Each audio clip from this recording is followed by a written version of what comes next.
नमस्कार दोस्तों, मैं हूं आगम सिंह सिसोदिया। चेरापूंजी मेघालय में आप सभी का स्वागत है। अगर आप चेरापूंजी घूमने का विचार कर रहे हैं तो आज हम आपको चेरापूंजी के लिए कंप्लीट गाइड करेंगे और यहां के सभी फेमस टूरिस्ट प्लेसेस को आपको अच्छे से दिखाएंगे। फ़िलहाल चेरापूंजी मेघालय घूमने के लिए हमने एक कंप्लीट टूर पैकेज बुक किया है वे फॉर ट्रैवल्स कंपनी के साथ, जिसमें हमें सारी सुविधाएं इंक्लूडेड मिली हैं। अब ये टूर पैकेज हमें कितने का पड़ा, इसमें क्या क्या चीज़ें शामिल हैं, ये सारी जानकारी हम आपके साथ शेयर करेंगे।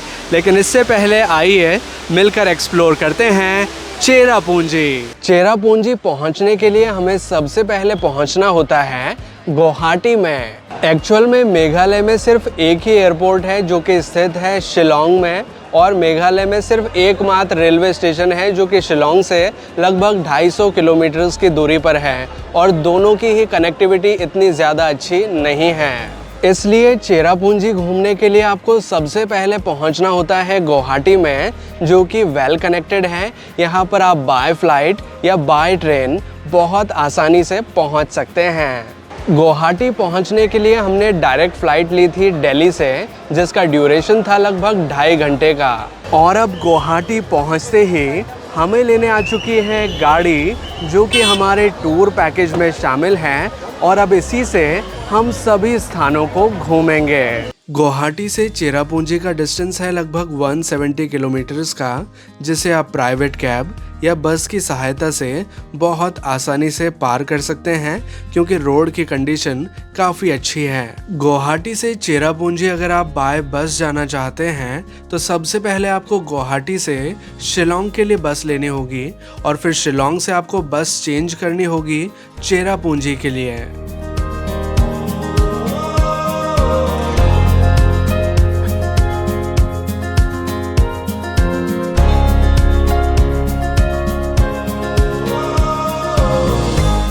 अब हम पहुंच चुके हैं चेरापूंजी में।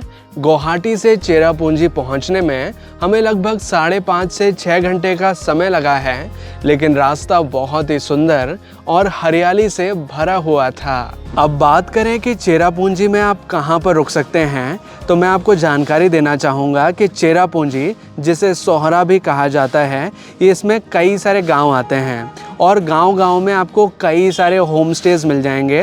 होम स्टे कुछ इस तरह के घर होते हैं जहां पर कई सारे रूम्स होते हैं और अच्छी फैसिलिटी ये प्रोवाइड करते हैं, जहां पर आप इजीली रुक सकते हैं। अगर आप होम स्टे में नहीं रुकना चाहते हैं तो यहाँ पर रिसॉर्ट्स भी हैं और होटल्स भी हैं, वहाँ पर भी आप रुक सकते हैं। लेकिन होम स्टे के कंपैरिजन में रिसॉर्ट्स और होटल्स थोड़े महंगे पड़ते हैं, तो आप अपने बजट के हिसाब से, अपने कन्वीनियंस के हिसाब से चेरापूंजी में रुक सकते हैं।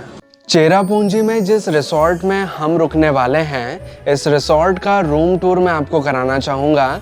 इस रूम को आप देखेंगे तो ये ट्रेडिशनल खासी कल्चर में बना हुआ है। इसकी दीवारें पत्थर की बनी हुई है, और इसकी छत आप देखेंगे तो वो वुडन छत है, यानी कि लकड़ी की बनी हुई है।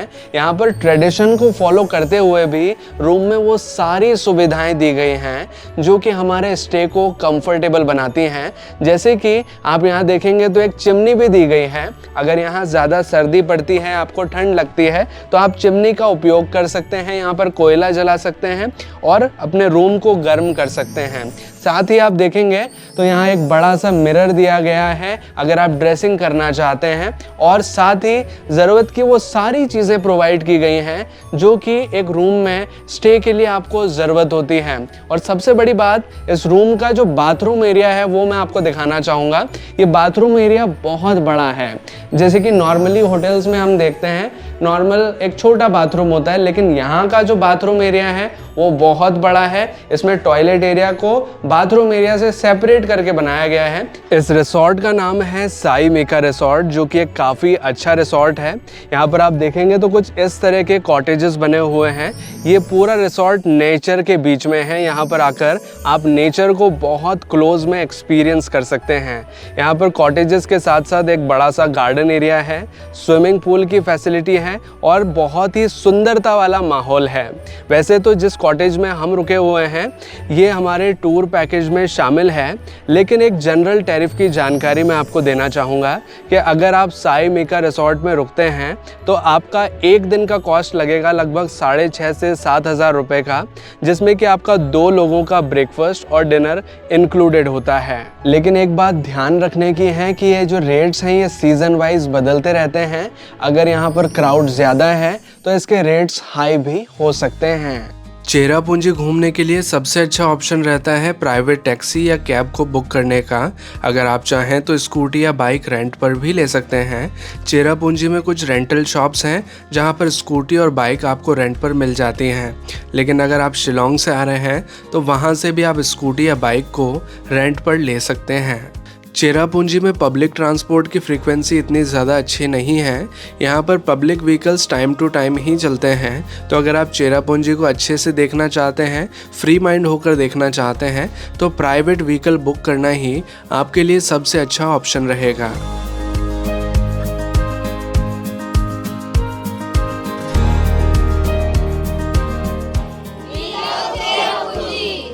अब चेरापूंजी के एक प्रसिद्ध वाटरफॉल को हम देखने आ गए हैं जिसका नाम है नौह कालिकाई वाटरफॉल।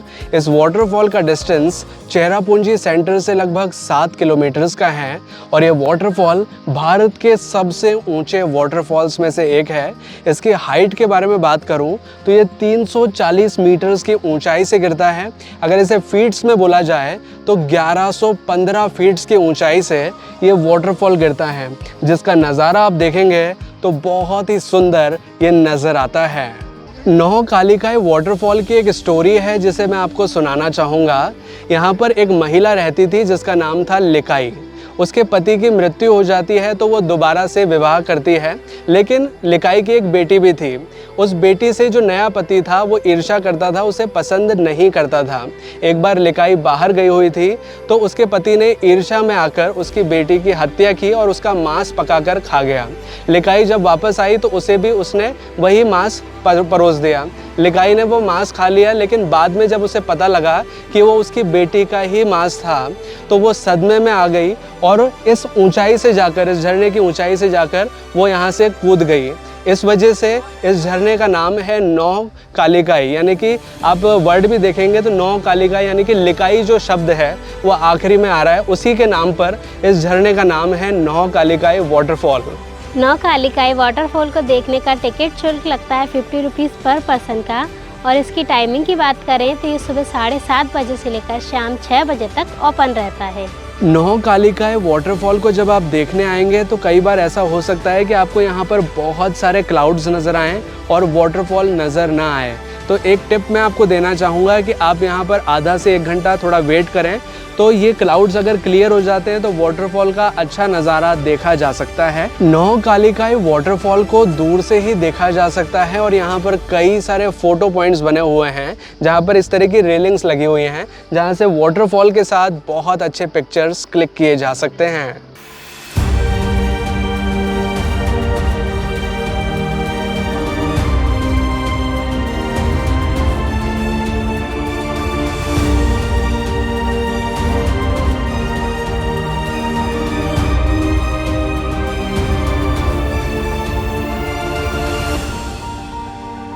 अब आ चुकी है चेरापूंजी की मौसमाई केव्स, जिसका डिस्टेंस चेरापूंजी सेंटर से लगभग 4 किलोमीटर्स का है और 7 सिस्टर वाटरफॉल से ये लगभग 1.5 किलोमीटर्स की दूरी पर है। मौसमाई गुफा देखने का टिकट शुल्क लगता है 30 रुपीज़ पर पर्सन का, और इसकी टाइमिंग की बात करें तो ये सुबह 9:30 बजे ओपन हो जाती है और शाम 5:30 बजे तक ओपन रहती है। अब टिकट लेकर हमने मौसमाई केव्स के लिए प्रवेश कर लिया है। यहाँ पर प्रवेश करते ही कुछ इस तरह का नेचर ट्रायल आता है जिसमें कि आप देखेंगे तो बहुत ही सुंदर सा नेचुरल माहौल है। जब आप यहाँ आएंगे तो हरियाली देखकर ही आपका मन प्रसन्नता से भर उठेगा।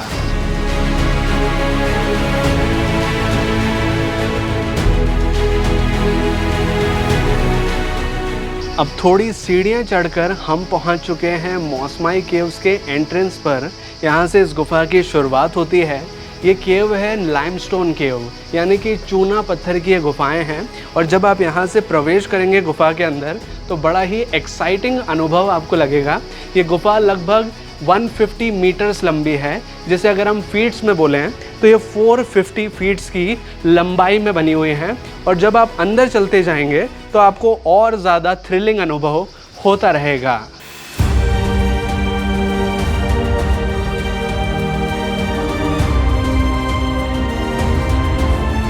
मौसमाई केव्स में जब आप अंदर की ओर चलेंगे तो कई जगह गुफा आपको चौड़ी नज़र आएगी और कई जगह आप देखेंगे तो गुफा काफ़ी पतली है और सकड़ी है। जैसे कि अभी जिस रास्ते से मैं गुजर रहा हूँ ये रास्ता काफ़ी पतला है और बीच में आपको सर बचा के चलना होगा, अदरवाइज़ सिर में लग सकती है। इस गुफा के अंदर जब आप आएंगे तो कई जगह आपको पानी रिसता हुआ भी नज़र आएगा और ये गुफा अंदर से काफ़ी ठंडी है। और साथ ही आप देखेंगे तो गुफा के अंदर अलग अलग आकृतियाँ बनी हुई हैं जो कि लाइमस्टोन के डिफरेंट टाइप के फॉर्मेशंस हैं।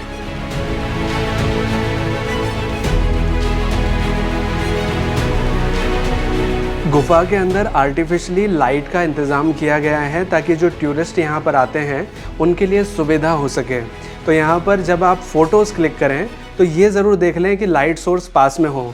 अगर लाइट सोर्स आपके पास में रहेगा तो आप गुफा के अंदर अच्छे पिक्चर्स क्लिक कर पाएंगे।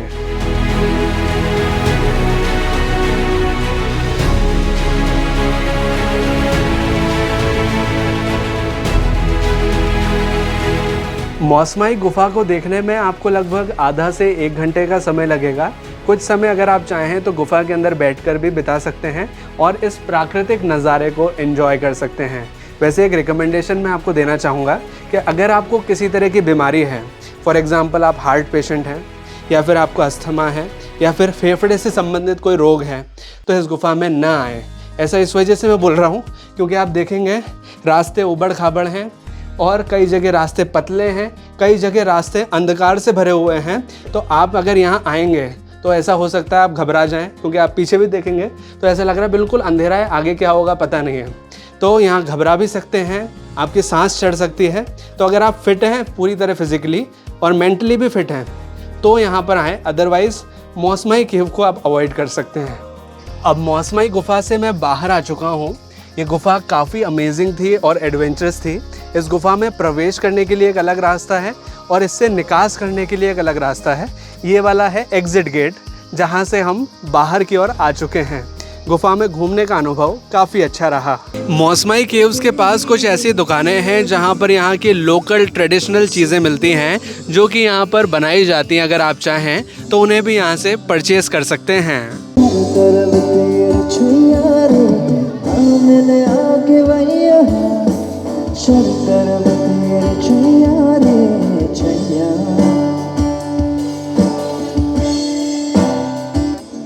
अब आ चुका है चेरापूंजी का सबसे लोकप्रिय वाटरफॉल, जिसका नाम है नौह सिंगथियांग वाटरफॉल, जिसे कॉमनली 7 सिस्टर्स वाटरफॉल के नाम से जाना जाता है। ये वाटरफॉल बहुत ऊंचाई से गिरता है। इसकी ऊंचाई के बारे में बात करें तो ये 315 मीटर्स की ऊंचाई से गिरता है, जिसे अगर फीट्स में हम बोलें तो वो होगा 1033 फीट्स, यानी कि 1033 फीट्स की ऊंचाई से ये वाटरफॉल गिरता है। ये एक तरह का सेगमेंटेड वाटरफॉल है, यानी कि इसमें 7 धाराएं अलग अलग गिरती हैं। वैसे अगर आप देखेंगे तो आपको कई सारी धाराएं भी नज़र आएंगी। इसे जो बेस्ट टाइम है देखने का वो है मॉनसून का, यानी कि जून से सितंबर तक इसका जो फ्लो होता है वो बहुत अच्छा नज़र आता है। ये वाटरफॉल चेरापूंजी सेंटर से लगभग 3.5 किलोमीटर की दूरी पर स्थित है। इसको देखने का कोई टिकट शुल्क नहीं लगता है।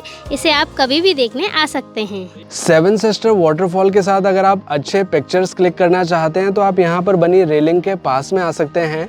यहाँ से वाटरफॉल का अच्छा नज़ारा देखा जा सकता है। यहाँ पर खड़े होकर आप काफ़ी अच्छे पिक्चर्स क्लिक कर सकते हैं। 7 सिस्टर वाटरफॉल को देखने में आपको ज़्यादा समय नहीं लगेगा। यहाँ पर आप आधा से 1 घंटा बिता सकते हैं।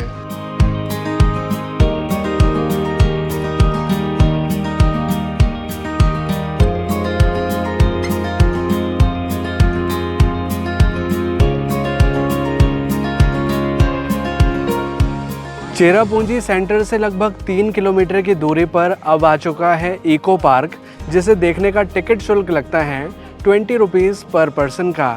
अब इको पार्क के अंदर हमने प्रवेश कर लिया है। ये प्राकृतिक सुंदरता से भरा हुआ एक गार्डन है जिसमें प्रवेश करने का जो टाइमिंग है वो सुबह 8 बजे से शुरू हो जाता है और ये पार्क शाम को 6 बजे तक ओपन रहता है। इको पार्क से बांग्लादेश का अच्छा नज़ारा देखा जा सकता है। अभी आप मेरे पीछे देखेंगे तो आपको दूर प्लेन एरिया नज़र आएगा, वो है बांग्लादेश, जिसका व्यू यहाँ से बहुत अच्छे से देखा जा सकता है और यहाँ खड़े होकर आप काफ़ी अच्छे पिक्चर्स क्लिक कर सकते हैं। 7 सिस्टर वाटरफॉल का ओरिजिन पॉइंट भी यहाँ से देखा जा सकता है। जो झरने नीचे की ओर बह के जाते हैं वो यहीं से शुरू होते हैं। वैसे अगर मेनली अट्रैक्शंस के बारे में बात करूँ तो वो बांग्लादेश व्यू पॉइंट ही है या 7 सिस्टर वाटरफॉल का ओरिजिन पॉइंट है।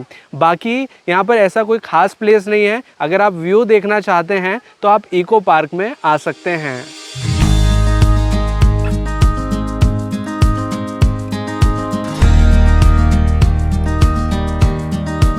चेरापूंजी के खान पान की अगर बात करें तो यहाँ पर नॉन वेजिटेरियन फूड्स बहुत ज़्यादा पॉपुलर है और हर एक रेस्टोरेंट में, हर एक होटल में आपको नॉन वेज फूड बहुत आसानी से मिल जाएगा। तो अगर आप एक नॉन वेजिटेरियन हैं तो ये आपके लिए काफ़ी अच्छी जगह रहेगी। लेकिन अगर आप एक प्योर वेजिटेरियन हैं हमारी तरह, तो आपको यहाँ पर प्योर वेज रेस्टोरेंट थोड़े कम ही मिलेंगे। 3 ऐसे रेस्टोरेंट्स हैं जिन्हें मैं आपको रिकमेंड करना चाहूँगा प्योर वेज के कैटेगरी में। एक तो है ऑरेंज रूट रेस्टोरेंट, जहाँ पर आप प्योर वेज फूड ट्राई कर सकते हैं। एक है जीवा और एक है ग्रीन लीफ रेस्टोरेंट। ये बिल्कुल प्योर वेज हैं, शुद्ध शाकाहारी हैं, यहाँ पर आप भोजन ले सकते हैं। लेकिन ये रेस्टोरेंट्स थोड़े एक्सपेंसिव हैं। अगर आप यहाँ खाना खाते हैं तो आपको थोड़ा महंगा पड़ेगा। और भी रेस्टोरेंट्स हो सकते हैं लेकिन उसके लिए आपको यहाँ के लोकल लोगों से पूछना होगा।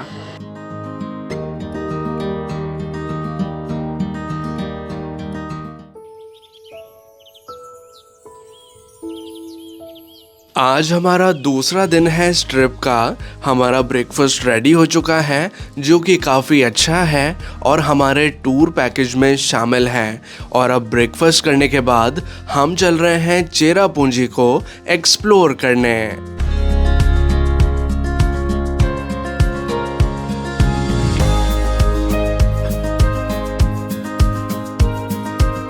चेरापूंजी से लगभग 11 किलोमीटर्स की दूरी पर अब आ चुका है डेंथलेन वाटरफॉल, जो कि एक काफ़ी बड़ा वाटरफॉल है। और इस वाटरफॉल की सबसे बड़ी विशेषता ये है कि हम इसे इसके ओरिजिन पॉइंट से देख सकते हैं, यानी कि ये वाटरफॉल जहाँ से गिरता है वहाँ से भी हम इसका नज़ारा देख सकते हैं। डेंथलेन वाटरफॉल की एक कहानी है जिसे भी मैं आपको सुनाना चाहूँगा।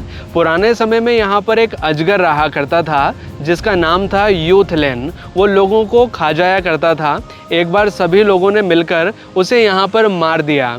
जिस स्थान पर उसे मारा गया था उस स्थान पर ये वाटरफॉल बहता है और इसी वजह से इसका नाम डेंथलेन वाटरफॉल है। डेन का मतलब होता है मारना और थलेन जो कि अजगर का नाम था, तो डेंथलेन यानी कि अजगर को मारने वाला स्थान जहाँ से ये वाटरफॉल गिरता है। इस वजह से इस वाटरफॉल का नाम है डेंथलेन वाटरफॉल। अब डेंथलेन वाटरफॉल के ओरिजिन पॉइंट पर हम पहुँच चुके हैं।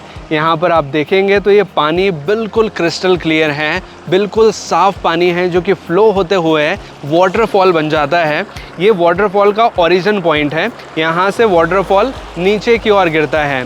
यहाँ पर भी आप आ सकते हैं और अगर आप चाहें तो यहाँ पानी के किनारे बैठकर कुछ अच्छा समय व्यतीत कर सकते हैं। डेंथलेन वाटरफॉल के साथ अगर आप क्लोजअप में पिक्चर्स लेना चाहते हैं तो आप वाटरफॉल के ओरिजिन पॉइंट के पास में भी आ सकते हैं। यहाँ से क्लोजअप में आप फोटोज क्लिक कर पाएंगे। डेंथलेन फॉल को देखने में लगभग आधे से 1 घंटे का समय लगेगा, लेकिन अगर आप चाहें तो यहाँ और समय भी बिता सकते हैं।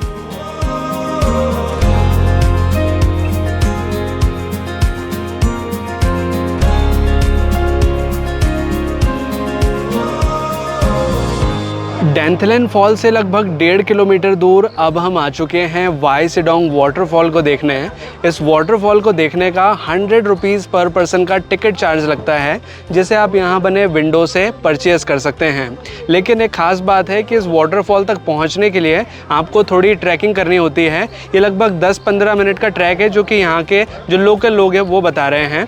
और ये जो सीढ़ियाँ हमें उतरनी है इस ट्रैक के दौरान वो लगभग 250 सीढ़ियाँ हैं, जिसे उतर कर हम पहुंचते हैं वाई सिडोंग वाटरफॉल तक।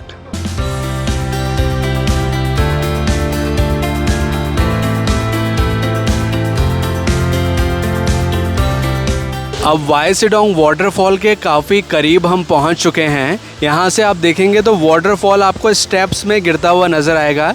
एक्चुअल में ये 3 स्टेप वाटरफॉल है जो कि 3 स्तरों में गिरता है, लेकिन अभी जहाँ से हम इसे देख रहे हैं ये इसका सिर्फ व्यू पॉइंट है। वाटरफॉल तक भी जाया जा सकता है और उसके लिए हमें थोड़ी और ट्रैकिंग करते हुए नीचे की ओर जाना होता है।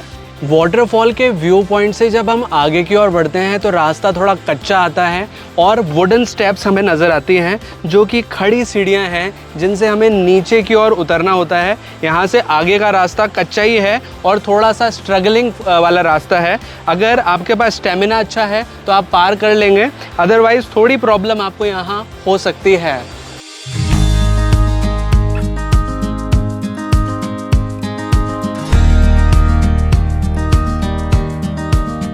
फाइनली ट्रैक कंप्लीट करके हम पहुंच चुके हैं वाई सिडोंग वाटरफॉल के बिल्कुल पास में। जो ट्रैक हमने किया व्यू पॉइंट के बाद वाला वो ज़्यादा बड़ा नहीं था, हालांकि थोड़ा टफ ट्रैक था लेकिन ज़्यादा बड़ा नहीं था, उसे आप इजीली कम टाइम में पार कर सकते हैं। वाई सिडोंग वाटरफॉल के जब आप करीब आएंगे तो आप यहाँ पर क्लियरली देख पाएंगे कि वाटरफॉल 3 स्टेप्स में नीचे की ओर आता है और काफ़ी सुंदर ये नज़र आता है। अगर आप वाटरफॉल के पास में आते हैं तो यहाँ खड़े होकर आप वाटरफॉल के साथ बहुत अच्छे पिक्चर्स क्लिक कर पाएंगे।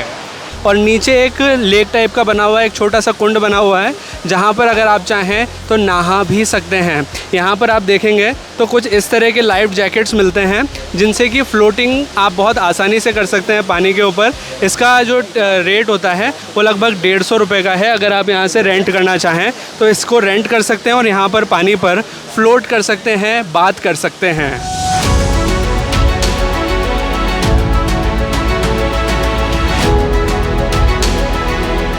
इस वाटरफॉल को घूमने में आपको 1 से 2 घंटे का समय लगेगा और अगर आप यहाँ नहाना चाहते हैं तो आप और समय भी ले सकते हैं। मेघालय घूमने के लिए अभी हम आए हैं नवंबर के महीने में, लेकिन अगर बात करें बेस्ट सीज़न के बारे में तो विंटर्स का सीज़न मेघालय घूमने के लिए सबसे अच्छा माना जाता है, जो कि है नवंबर से लेकर मार्च का, क्योंकि इस दौरान ना ज़्यादा बारिश होती है, क्लाउड्स ज़्यादा नहीं होते हैं और बहुत ही सुहावना माहौल होता है, जिस दौरान आप वाटरफॉल्स को अच्छे से देख पाते हैं और मेघालय ट्रिप को एंजॉय कर सकते हैं।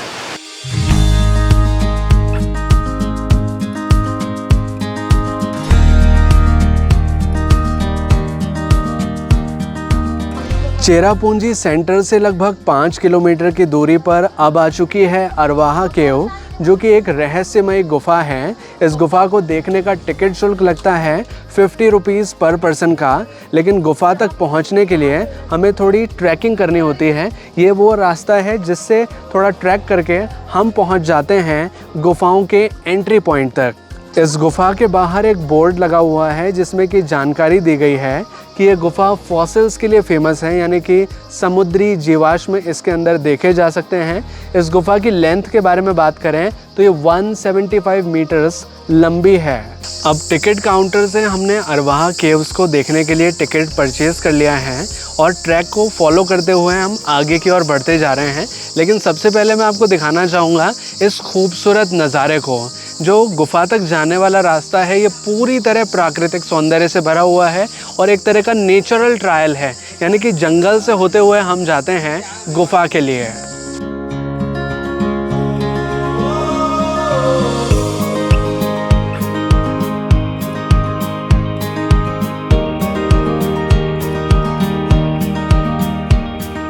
अब ट्रैक करके हम अरवाहा केव के एंट्री गेट पर पहुंच चुके हैं। जो ट्रैक हमने किया वो लगभग 500 मीटर्स लंबा था, लेकिन बहुत ही अच्छा ट्रैक था, पूरी तरह हरियाली से भरा हुआ था।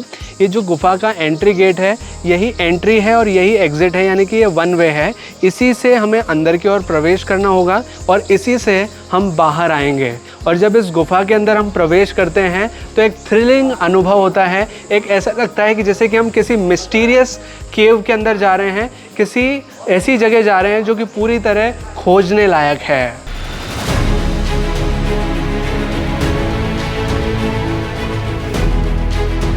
अरवाहा केव के अंदर एक मेन गुफा के अलावा और भी कई सारी गुफाएं हैं। जैसे कि आप देखेंगे तो ये है मेन गुफा वाला पोर्शन जो कि काफ़ी चौड़ा है, लेकिन अभी ये एक डार्क एरिया है जिसे मैं आपको थोड़ा सा दिखाना चाहूँगा कि गुफाएं कैसे इंटरकनेक्टेड है इसके अंदर। जैसे कि अभी हम इस गुफा के अंदर घुसे, लेकिन इस साइड आप देखेंगे, इस साइड में जहाँ अंधेरा है इस साइड एक और गुफा है, और उस गुफा के अंदर भी आप देखेंगे तो इधर एक और गुफा है और उधर भी एक और गुफा है, और इधर की साइड और आएंगे तो यहाँ पर भी एक गुफा है। अंदर कोई लाइट्स नहीं है इस छोटी छोटी गुफाओं के अंदर, लेकिन अंदर जाया जा सकता है।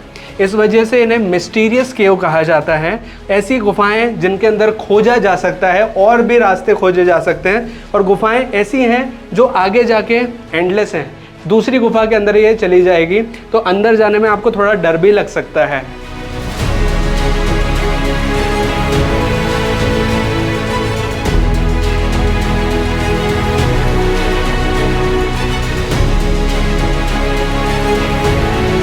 अरवाह केव एक्चुअल में लगभग 3 किलोमीटर लंबी है, लेकिन टूरिस्ट के लिए एक छोटा पोर्शन ही खोला गया है। और जो फॉसिल्स वाली बात है कि फॉसिल्स आप इस गुफा में कहाँ देख सकते हैं, तो एक गुफा की जो दीवारें हैं, इसकी जो छत है, उस पर आप देखेंगे तो आपको अलग अलग आकृतियाँ नज़र आएंगी, और उन आकृतियों को जब आप देखेंगे समुद्री जीवों के शेप से मिला करके, तो आपको वो आकृतियाँ वैसी ही नज़र आएंगी जैसे कि शंख, घोंगे।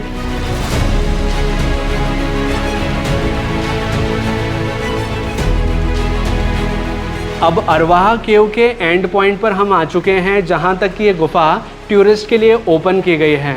यहाँ आप देखेंगे तो दूर आपको एक गेट टाइप का नज़र आएगा, उसके आगे भी ये गुफा है, क्योंकि ये गुफा बहुत बड़ी है, लेकिन आगे रास्ता और ज़्यादा विकट है, कठिन है, तो इस वजह से टूरिस्ट के लिए वो रास्ता बंद कर दिया गया है।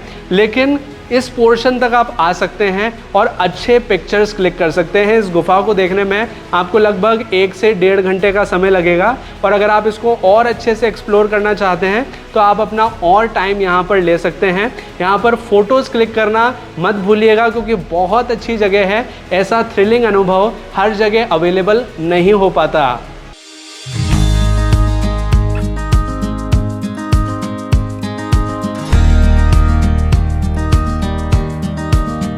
अब चेरापूंजी के मेन मार्केट एरिया में हम पहुंच चुके हैं, जिसे सोहरा मार्केट के नाम से भी जाना जाता है। ये एक लोकल मार्केट है और छोटा बाज़ार है। अभी फ़िलहाल हम यहाँ की सब्ज़ी मंडी में हैं, जहाँ पर वेजिटेबल्स और फ्रूट्स मिलते हैं। डिफरेंट वेराइटीज़ की जो वेजिटेबल्स हैं, जहाँ यहाँ पर लोकल मिलती है या फिर बाहर से आती है, वो यहीं पर से ख़रीदी जाती है। जो लोकल लोग हैं यहाँ के, वो यहीं से ख़रीदारी करते हैं। और यहाँ पर है टैक्सी स्टैंड, जैसे कि आप देखेंगे यहाँ पर कई सारी टैक्सीज़ एक साथ लगी हुई हैं। अगर आप चेरापूंजी या मेघालय घूमना चाहते हैं तो यहाँ से टैक्सी भी हायर कर सकते हैं। ये एक तरह का मेन चौक एरिया है, चौक यानी कि सर्कल एरिया, जहाँ पर से ही इस मार्केट की शुरुआत होती है। इस साइड पर आप देखेंगे तो कुछ दुकानें हैं, कुछ दुकानें इस साइड पर हैं। अगर आप चेरापूंजी आते हैं तो इस प्लेस को भी विज़िट कर सकते हैं।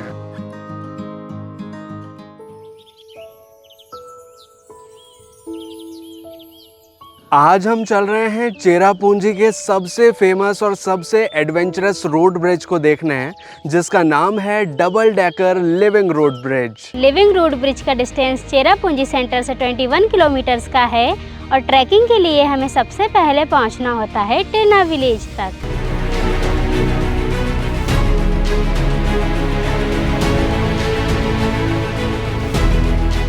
अब हम पहुंच चुके हैं टेना विलेज में, जहां से लिविंग रोड ब्रिज के लिए ट्रैकिंग की जाती है।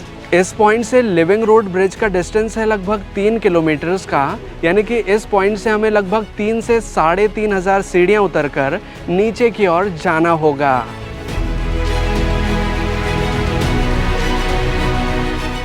डबल डेकर रोड ब्रिज के ट्रैक की एक खास बात है कि इसमें हमें इजी वाला पार्ट पहले करना होता है, और जो टफ वाला पार्ट है वो इसमें बाद में करना होता है।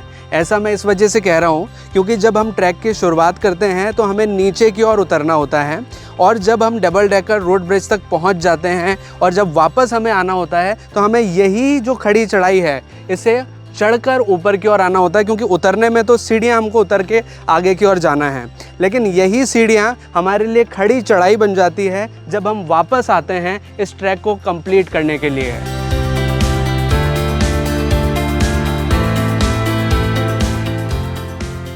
अब 2000 सीढ़ी उतरकर हम पहुंच चुके हैं सिंगल डेकर रूट ब्रिज के पास में। यहाँ से बस 3 मिनट लगते हैं सिंगल डेकर रूट ब्रिज पहुंचने में। सिंगल डेकर रोड ब्रिज के लिए हमें टिकट परचेज़ करना होता है, जो कि यहाँ के टिकट काउंटर से हम परचेज़ कर सकते हैं। टिकट का मूल्य है 30 रुपीज़ पर पर्सन का, और ये वाला रास्ता है जो जाता है सिंगल डेकर रोड ब्रिज के लिए।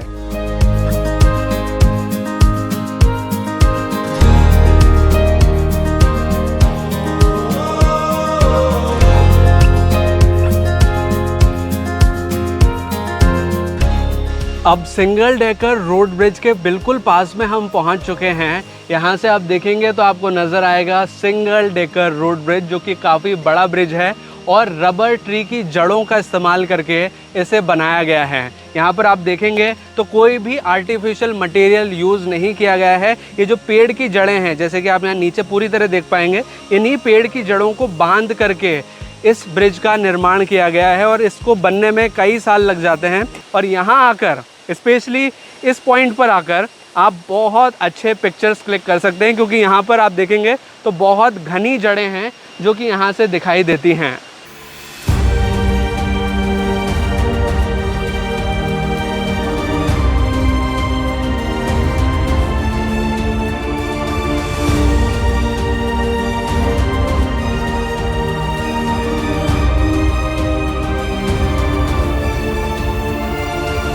अब सिंगल डेकर रोड ब्रिज को एक्सप्लोर करने के बाद हम चल रहे हैं डबल डेकर रोड ब्रिज के लिए, और उसके लिए हमें लगभग 1500 सीढ़ियाँ और उतरनी होगी, फिर हम पहुँचेंगे डबल डेकर के लिए।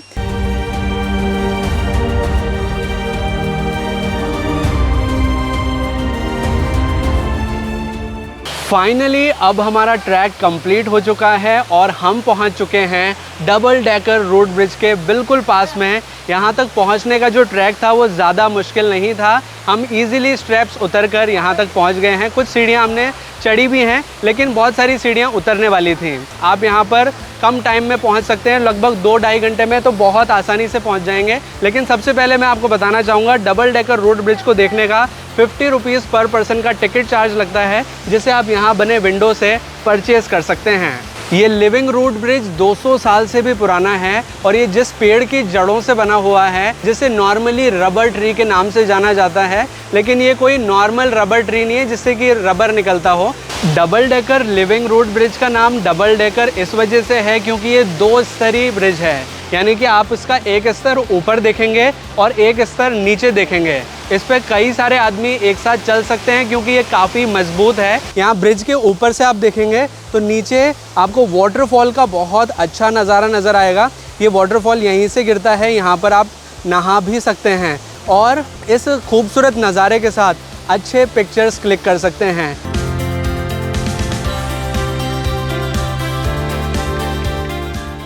डबल डेकर रोड ब्रिज से आगे भी जाया जा सकता है, जहां पर ब्लू लगून और रेनबो फॉल्स हैं, लेकिन इसके लिए आपको एक्स्ट्रा टाइम की ज़रूरत होगी। इसके लिए आपको अपनी ट्रैकिंग सुबह 5 या 6 बजे से ही शुरू करनी पड़ेगी और फिर आप जा सकते हैं रेनबो फॉल्स तक।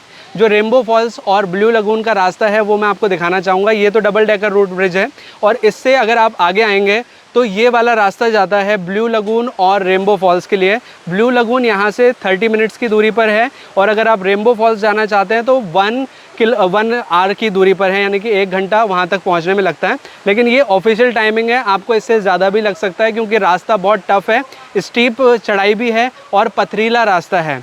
तो अगर आप थोड़े एडवेंचर को पसंद करते हैं या फिर एडवेंचरस हैं तो आगे जाइए, अदरवाइज़ आप डबल डेकर रोड ब्रिज तक भी आ सकते हैं। लिविंग रूट ब्रिज को देखने के लिए आपको पूरे 1 दिन की आवश्यकता होगी, जिसमें कि अगर आप चाहें तो लिविंग रूट ब्रिज तक ही ट्रैक कर सकते हैं या फिर इससे आगे ब्लू लगून या फिर रेनबो फॉल तक के लिए भी जा सकते हैं। लेकिन 1 दिन आपको पूरा रखना पड़ेगा क्योंकि ट्रैक में आपको बहुत ज़्यादा समय लगता है। अब डबल डेकर रोड ब्रिज को एक्सप्लोर करने के बाद हम वापस से चल रहे हैं अपने स्टार्टिंग पॉइंट की ओर, जहां से हमने इस ट्रैक की शुरुआत की थी। जैसे कि मैंने आपको पहले बताया था कि इस ट्रैक में इजी वाला पार्ट हमें पहले करना होता है और टफ वाला पार्ट इसमें बाद में आता है। तो अभी आप देख रहे होंगे कि खड़ी सीढ़ियां हैं जिन्हें चढ़कर हमें ऊपर की ओर जाना होगा। ऊपर चढ़ने में आपको काफ़ी प्रॉब्लम हो सकती है, आपके पैरों में क्रैम्प आ सकता है या फिर पैरों में भारी दर्द हो सकता है। इस वजह से रुक रुक कर अगर आप चढ़ेंगे तो आप इजीली इस ट्रैक को कंप्लीट कर पाएंगे। इस ट्रैक के दौरान अपने बैग में कम से कम वज़न कैरी करें और अपने साथ पानी की बोतल ज़रूर रखें क्योंकि उसकी आपको काफ़ी ज़रूरत पड़ेगी। फाइनली अब हमारा ट्रैक कंप्लीट हो चुका है और हम वापस से आ चुके हैं टिरना विलेज के स्टार्टिंग पॉइंट पर, जहां से हमने ट्रैक की शुरुआत की थी। ये वही पॉइंट है, आप देखेंगे कि यहाँ से हमने अपने ट्रैक की शुरुआत की थी और इसी पॉइंट पर वापस आ चुके हैं। अभी आपको अंधेरा दिख रहा होगा लेकिन अभी शाम के सिर्फ 6 बजे हैं, 6 बज के सिर्फ 4 मिनट हुए हैं। हमने वहाँ से ट्रैक शुरू किया था लगभग 3:50 पर और यहाँ पर हम आ गए हैं 6 बजे, यानी कि लगभग 2-2.25 घंटे में हम ऊपर आ चुके हैं। ट्रैक थोड़ा सा डिफ़िकल्ट आपको लगेगा अगर आप फिज़िकल एक्टिव ज़्यादा नहीं हैं। अगर आप फिज़िकल एक्टिविटी डेली बेसिस पे करते हैं तो ये आपको इतना ज़्यादा नहीं लगेगा, अदरवाइज़ आपको थोड़ा सा डिफ़िकल्ट लग सकता है। उतरना बहुत आसान है लेकिन चढ़ना थोड़ा सा मुश्किल आपको लग सकता है, बट इतनी ज़्यादा कठिन चढ़ाई नहीं है, आप इसे इजीली पार कर सकते हैं क्योंकि इस चढ़ाई को पार करके आप ऊपर आ जाते हैं और नीचे जाने पर बहुत ही सुंदर नज़ारा आपको देखने मिलता है। डबल डेकर ब्रिज के ट्रैक के लिए अगर आप चाहें तो टिरना विलेज में स्टे भी कर सकते हैं। यहाँ पर कुछ होम स्टेज बने हुए हैं जहाँ पर रुका जा सकता है और अगर आप चाहें तो ट्रैक के लिए गाइड भी हायर कर सकते हैं जो कि ट्रैक के पूरे रास्ते में आपको गाइड करते हैं।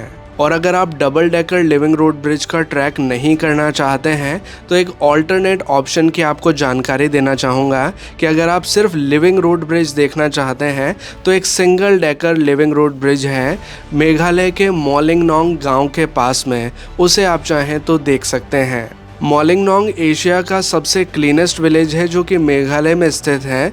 मोलिंगनोंग के पास में जो सिंगल डेकर ब्रिज है उसके लिए आपको ज़्यादा ट्रैकिंग नहीं करनी पड़ती, सिर्फ 5 से 10 मिनट का वॉक है जिसे पार करने के बाद आप सिंगल डेकर रोड ब्रिज को देख सकते हैं। लेकिन अगर आपको एडवेंचर पसंद है, ट्रैकिंग पसंद है तो आप डबल डेकर रोड ब्रिज को देखने के लिए भी आ सकते हैं।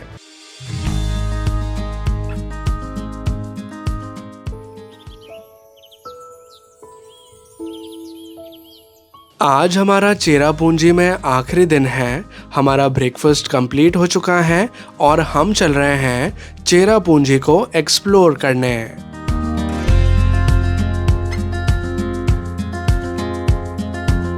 चेरापूंजी सेंटर से लगभग 8 किलोमीटर की दूरी पर अब आ चुका है वाह काबा फॉल्स, जो कि शिलोंग रूट पर पड़ता है। इस वाटरफॉल का टिकट शुल्क लगता है 30 रुपीज़ पर पर्सन का और इस वाटरफॉल के लिए हमें थोड़ा ट्रैक करते हुए नीचे की ओर जाना होता है।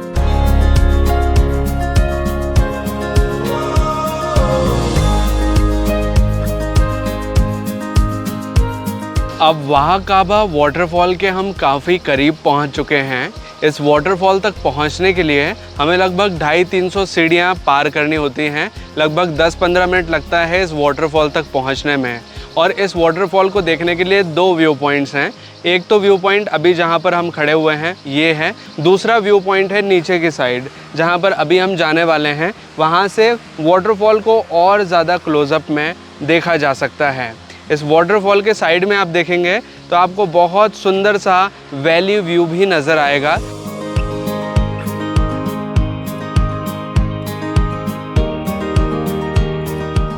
अब वाह काबा वाटरफॉल के क्लोज़र व्यू पॉइंट पर हम पहुंच चुके हैं। यहाँ से वाटरफॉल को हम बहुत नज़दीक से देख सकते हैं। वाटरफॉल की जो फुहारें हैं वो भी यहाँ तक आती है, जिनका अनुभव काफ़ी अच्छा लगता है। यहाँ पर आकर भी आप अच्छे पिक्चर्स क्लिक कर सकते हैं। वैसे अभी आप देखेंगे तो वाटरफॉल का फ़्लो इतना ज़्यादा नहीं है, लेकिन अगर आप जून से सितंबर तक यहाँ आते हैं, जून या सितंबर के महीने के बीच में आते हैं, तो आपको ये वाटरफॉल का फ़्लो बहुत अच्छा नज़र आएगा। वाह काबा वाटरफॉल को देखने में आपको लगभग 1 से 1.5 घंटे का समय लगेगा, क्योंकि यहाँ पर चढ़ने और उतरने में भी थोड़ा समय लग जाता है।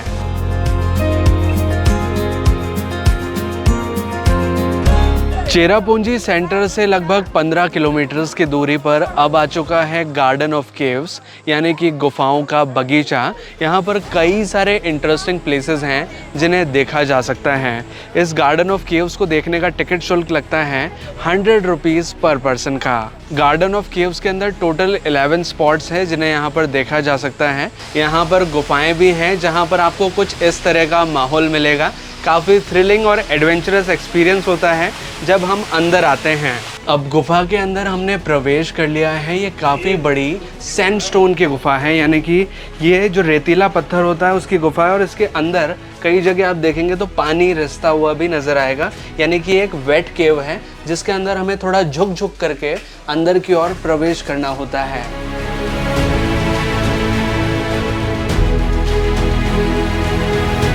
ये गुफा अंदर से काफ़ी बड़ी है और काफ़ी चौड़ी है। जैसे कि आप देख पाएंगे अभी हम गुफा के अंदर हैं। यहाँ पर आर्टिफिशियल लाइट सोर्सेज लगाए गए हैं ताकि टूरिस्ट को यहाँ पर आने जाने में दिक्कत ना हो। लेकिन अंदर आकर आप काफ़ी अच्छे पिक्चर्स क्लिक कर सकते हैं। जहाँ जहाँ पर भी ये लाइट लगी हुई है उसके सामने अगर आप खड़े होंगे तो आप काफ़ी अच्छे पिक्चर्स क्लिक कर पाएंगे। यहाँ से अब इस गुफा का समापन होता है। हम गुफा से बाहर आ चुके हैं।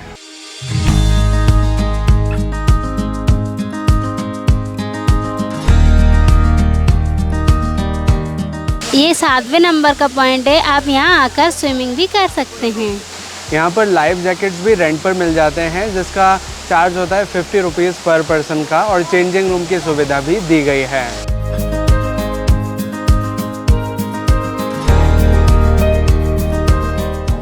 ये स्पॉट नंबर 8 है जिसमें कि हम देख सकते हैं एक बेबी का shape in the वूम of a woman.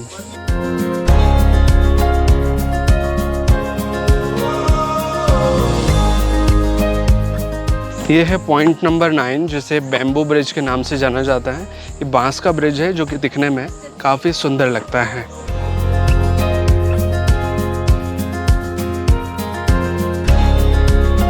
ये है पॉइंट नंबर 10 जहाँ से एक वाटर सोर्स आता है। इसे मिनरल वाटर कहा जाता है, यानी कि दवा वाला पानी, आयुर्वेदिक पानी, क्योंकि ये पहाड़ों से आ रहा है जिसे यहाँ पर पिया जा सकता है। पानी बिल्कुल फ्रेश है और बहुत अच्छा है, इसे आप पी सकते हैं। यहाँ से अगर आप चाहें तो इस तरह की बैम्बू बॉटल भी ले सकते हैं जिसकी 1 साल के लिए वैलिडिटी होती है, यानी कि 1 साल तक इसे आप काम में ले सकते हैं। इस तरह का इसका कैप होता है। ये बॉटल यहाँ पर इजीली अवेलेबल होती है। इसका चार्ज है 100 रुपीज़ का। यहाँ पर अगर आप चाहें तो खासी कल्चर की ड्रेसेस में पिक्चर्स भी क्लिक करा सकते हैं। ड्रेसेस का चार्ज लगता है 100 रुपीज़ पर पर्सन का। ये हार्ट शेप का रॉक स्पॉट नंबर 11 है। यहाँ पर आकर आप कुछ अच्छे पिक्चर्स क्लिक कर सकते हैं।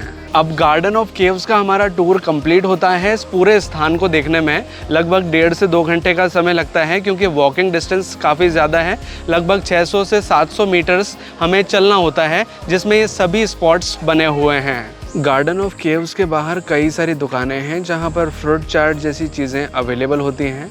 अगर आप चाहें तो यहाँ से कुछ चीज़ें ट्राई कर सकते हैं।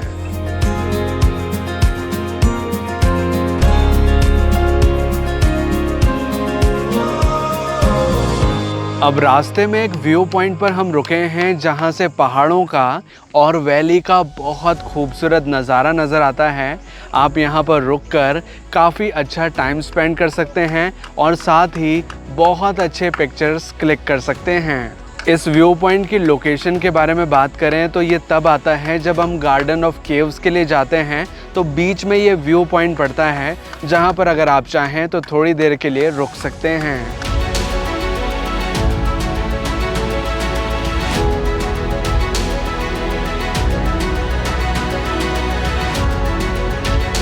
चेरापूंजी से लगभग 23 किलोमीटर दूर अब आ चुका है Duan Singh CM view point, जिसे मैकडॉक डिम्पैप व्यू पॉइंट के नाम से भी जाना जाता है। ये चेरापूंजी का एंट्रेंस गेट भी कहा जाता है, क्योंकि यहाँ से ही शुरुआत हो जाती है चेरापूंजी की। और यहाँ पर आप देखेंगे तो ये लिखा भी हुआ है डुआन सिंह व्यू पॉइंट। और इससे अगर नीचे हम जाते हैं तो एक वाटरफॉल आता है और बहुत ही सुंदर सा वैली व्यू आता है जिसे देखा जा सकता है।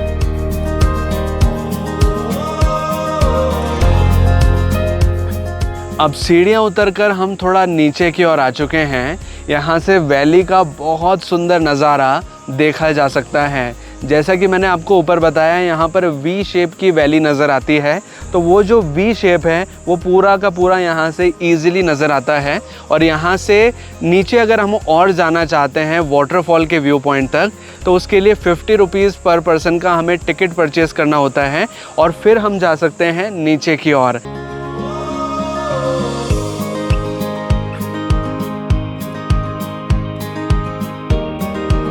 अब सीढ़ियाँ उतरकर हम पहुँच चुके हैं वाटरफॉल के पास में। यहाँ तक पहुँचने में हमें लगभग 10 से 15 मिनट का समय लगा, लेकिन ये जगह बहुत ख़ास है। अगर आप सीढ़ियाँ उतरकर आते हैं, थोड़ी मेहनत करते हैं, तो आपको कुछ इस प्रकार का नज़ारा देखने मिलेगा। और इस वाटरफॉल के नीचे आप देखेंगे तो एक ब्लू कलर का एक छोटा सा पॉन्ड भी बना हुआ है, जो भी देखने में बहुत खूबसूरत लगता है। इस स्थान पर आकर आप अच्छा समय बिता सकते हैं और वाटरफॉल के साथ अच्छे पिक्चर्स क्लिक कर सकते हैं। इस वाटरफॉल को देखने में आपको लगभग 1 घंटे का समय लगेगा, क्योंकि कुछ सीढ़ियाँ आपको उतरनी पड़ती हैं और उन्हीं सीढ़ियों को चढ़कर आपको ऊपर की ओर जाना होता है। इस व्यू पॉइंट पर बंजी जंपिंग और जिप लाइन का मज़ा भी आप ले सकते हैं। यहाँ की जिप लाइन काफ़ी बड़ी है। चेरापूंजी में एक बहुत इंटरेस्टिंग गुफ़ा है, जिसे भी अगर आप चाहें तो विज़िट कर सकते हैं। इस गुफ़ा का नाम है मुमलू केव, जो कि मुमलू गांव के पास में स्थित है। इस गुफ़ा की लंबाई है 7.2 किलोमीटर्स की और टूरिस्ट के लिए इस गुफ़ा को 4 किलोमीटर्स तक ओपन किया गया है। अगर आप चाहें तो इस गुफ़ा के लिए जा सकते हैं, लेकिन इस गुफ़ा तक जाने के लिए आपको गाइड की सहायता लेनी होती है और गाइड मस्ट है कि आपको लेकर ही जाना होता है। और गाइड का चार्ज लगता है 3000 रुपीज़ पर पर्सन के हिसाब का, क्योंकि गाइड आपको बहुत दूर लेके जाता है। अभी हम खड़े हैं मुमलू गांव में, आप देखेंगे हमारे पीछे तो एक छोटा सा कस्बा है, एक छोटा सा गांव है मुमलू विलेज। इस गांव से गुफा का जो डिस्टेंस है वो लगभग 35 से 40 मिनट्स का है, यानी कि लगभग मान सकते हैं कि 2 किलोमीटर का डिस्टेंस है इस गुफा तक पहुँचने का। और गुफा तक जाने के लिए जो गाइड मिलता है वो इसी गाँव से आपको लेना होता है। मुमलू केव के ऑफिस के पास में हम खड़े हैं। अगर आप गुफा के अंदर जाना चाहते हैं तो इन कॉन्टैक्ट नंबर्स पे आप कांटेक्ट कर सकते हैं अपनी बुकिंग के लिए। लेकिन एक चीज़ बताना चाहूँगा कि गुफा बहुत ज़्यादा एडवेंचरस है। कई जगह आपको रेंग कर जाना पड़ता है, कई जगह आपको सिर बचाते हुए जाना होता है, कई जगह पानी में ट्रैकिंग करनी होती है। बड़ी ख़तरनाक सी एक तरह की गुफा है।